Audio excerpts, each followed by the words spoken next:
जय शिवराय मित्रांनो, मी तुमचा ब्लॉगर साग्या. तर आज चाललेलो खंडाळीला. बायाचा फॉर्म भरायचा होता. 2 दिवस झालं मागं लागलाय. चल म्हणलं जाऊया. त्यानं बी आधी 2 वेळा भरलेलं पण त्याचं नाव आलं नाही. चल म्हणलं एक बार भरून येऊ. आता पोहोचलो. मग मला वाटलं कॉलेजमध्ये जायचं असेल, पण कॉलेजमध्ये जायचं नव्हतं. कॉलेजच्या बाहेर तिकडं दुकान होतं, तिथं जाऊन ऑनलाईन केलं. फॉर्म भरून झालं. चला म्हणलं जाऊन अकलूज म्हणलं कपडे घेऊया. आलो की मग अकलूजला. इथं आपल्या भावाची ओळखी होती. कपडे घेऊन आलो की मग चल म्हणलं थोडं नाश्ता करूया म्हणलं, भुका लागल्या त्या. केला की मग नाश्ता.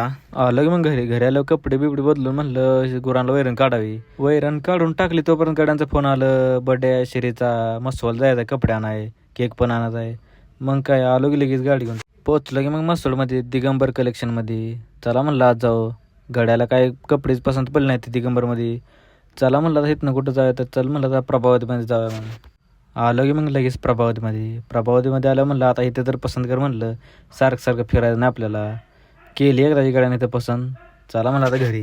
तोपर्यंत गाड्याला लागलेला भुका. गडी म्हणलं चायनीज खाऊन जाऊया. चला म्हणलं जाऊया. मग कपड्या दुकानापासून जवळच हॉटेल होतं, लगेच आलो. मग चायनीज खाऊन डायरेक्ट बेकरीत आलो. केक घ्यायचा होता आपल्याला.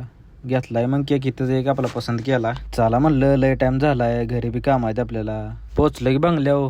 गाड्याला सोडला की बर्थडे बॉयला. चल म्हणलं आता घरी जातो. पण घर सगळं उरकून चाललो केक कापाय. तेवढ्यात पावसाला म्हणलं थांब धरा लागा, कवा पण येत जाऊ नको. तेवढ्यात भावाला असल्या पावसात आपल्याला नाही. चल म्हणलं आता पाऊस काय थांबणार नाही. आलं की मग गाड्याला आणला घरनं. बर्थडे बॉयला म्हणलं घ्या तुमची तलवार आता मारा वार म्हणलं. रावा आमच्या पोरांना तर काय बर्थडेच हॅपी बर्थडेच म्हणाय ना. गडी हसायच लागले नुसतं. काय असं करू ना म्हणलं, बर्थडे बॉयचा बर्थडे साजरा चांगला झाला पाहिजे. भावाचा बर्थडे म्हणल्यावर फटाकड्या तर वाजल्याच पाहिजे. मग काय लावली की माळ. मग नुसत्या माळानंतर बघतवी. चला म्हणलं तोप लावली पाहिजे. झालं की सगळं बर्थडे साजरा बिजरा सगळं सेलिब्रेट एकदम मस्त झालं. कसा वाटला ब्लॉग कमेंट करून सांगा.